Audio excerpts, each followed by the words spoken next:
Tu reprends des couvertures. Ouais. Salut mon pote. Et dans cette antenne spéciale consacrée à la précarité et à ceux qui la vivent de plein fouet, nous avons décidé de vous proposer une belge histoire particulièrement touchante, celle de Denis, éducateur de rue à Charleroi. Depuis 25 ans, il vient en aide aux sans-abri, une raison d'être pour un problème qu'il connaît bien. Denis a vécu à la rue pendant de nombreuses années. Sa résilience est exceptionnelle, son histoire est inspirante. Voici son portrait signé Sarah Hendricks.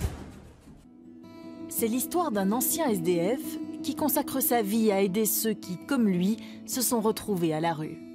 Un véritable ange gardien qui sait que dans la vie, tout peut basculer du jour au lendemain, qui sait aussi que l'espoir est parfois à portée de main. Cette belge histoire nous parle de précarité, mais aussi de solidarité, de générosité et surtout d'humanité. Depuis plus de 25 ans, Denis Huvier s'occupe des oubliés du système. Il a 61 ans. Et voici ma belge histoire.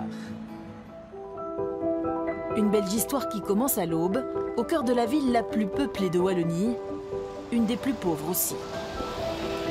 Dans les rues de Charleroi, un homme veille sur les plus démunis. Denis Huvier est éducateur de rue.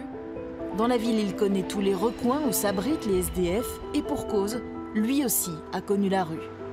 Depuis qu'il en est sorti il y a près de 30 ans, il se dévoue au quotidien pour ceux qui en ont besoin. Fais attention à toi. Tu passeras à mon bureau, que je sois là ou pas, tu vois Stéphanie. Ok? Fais gaffe, ça va être les congés, on va être absent. Moi, je n'arrête pas de courir à droite à gauche. Denis, c'est un peu l'ange gardien des sans-abri. Il les connaît tous et s'inquiète sans cesse de leur état. Tu vas au rebond, au resto du cœur? Ouais, Au resto du cœur, pas de problème? non, ça va. Ok, donc ça va. Ouais, ça va. T'es certain? Ouais. Bon. Lors de ces tournées, l'ancien SDF tente de maintenir le lien avec ceux qu'il appelle encore ses copains. C'est normal que les citoyens en ont ras-le-bol de nous. Parce qu'ils nous mettent tous dans le même sac. Et on ne peut pas être tous dans le même sac. C'est pour ça que moi je veux montrer une autre image des SDF, qu'on n'est pas des baraquis, qu'on est des gens civilisés et qu'on fait toujours partie de la société. Je peux aller? Oui, si tu veux. Je te remercie beaucoup. C'est un bon zik, c'est grâce à lui que j'ai eu le temps. Parce que sinon, si je n'aurais pas eu le temps, je serais encore à la pluie. Trempé comme un canard. Merci Denis. Des tentes, Denis et l'association pour laquelle il travaille en ont distribué 60 depuis septembre. En dehors du centre, cachées dans les bois, elles constituent des solutions temporaires en attendant de trouver mieux. Yves et Didier vivent ici depuis 4 mois dans des conditions précaires, une vie à la marge, un choix parfois nécessaire.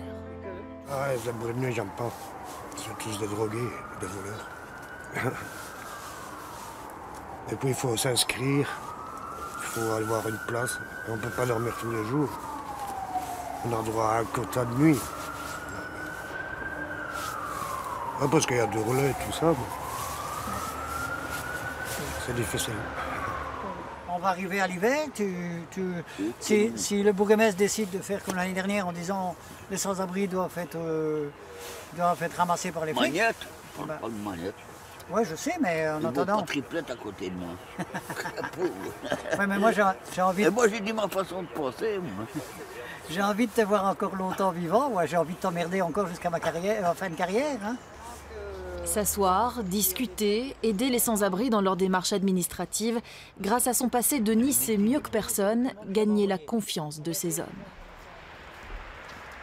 J'ai été comme eux, j'ai été pire qu'eux peut-être parfois. Et j'ai eu peut-être cette chance, cette réflexion à un moment donné qui a fait que cette petite voix, l'étincelle, la petite voix intérieure qu'on n'écoute jamais, qu'on n'écoute plus.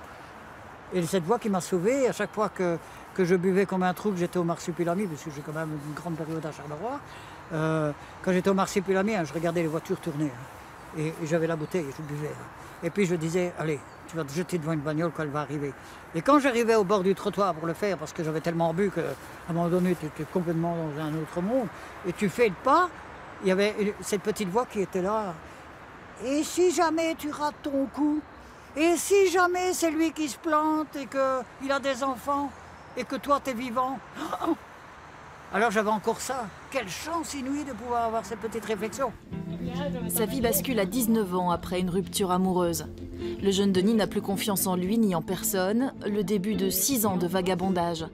Entre alcool, petit boulot ou petit vol pour se nourrir, il se réfugie souvent dans ce parc au nord de la ville pour échapper à la police. Je venais me mettre dans les arbres avec une bâche et avec une grande ceinture, j'attachais. Comme ça, même si je m'endormais, parce que tu ne dors pas vraiment, tu restes en état de veille, tout avec les yeux fermés. Et en même temps, tu as cette réaction de t'es caché, t'es planqué. La fracture, c'est très facile. Hein. On s'aime et on s'aime plus. C'est si simple que ça. Et après, c'est ça, on se rend compte qu'on est con. Mais on n'ira pas le dire qu'on est con. Puis en 1993, il pousse les portes d'une association Carolo qui milite pour le droit au logement. Le fondateur l'engage et dans son petit bureau, Denis retrouve de l'énergie. Une nouvelle raison d'être aussi, aider les plus faibles. Il sera alors de tous les combats. Il apparaît dans les médias, irrite les autorités politiques, organise des campements sur un terri ou des manifestations bruyantes, construit des cabanes pour les sans-abri. Un activisme inébranlable, aujourd'hui encore. On n'a pas le droit de se décourager. On sait qu'on est face à des murs, on sait qu'on est face à des barrières qu'on impose, qu'on nous impose. Et jusqu'au jour où j'ai dit c'est fini, moi je ne vais plus contourner, je vais plus sauter sur une barrière. Il y a des moyens de la contourner. Alors inlassablement, Denis continue ses tournées. Des kilomètres parcourus à pied chaque jour pour venir en aide à ceux qui en ont le plus besoin. Le sac de couchage, tu reprends des couvertures. Ouais, d'accord. Si je ne te vois pas venir, je viendrai te retaper. Salut mon pote. En ville ou en périphérie, dans les parcs ou sous les ponts, Denis veut être là pour tendre une main, même dans les cas les plus désespérés.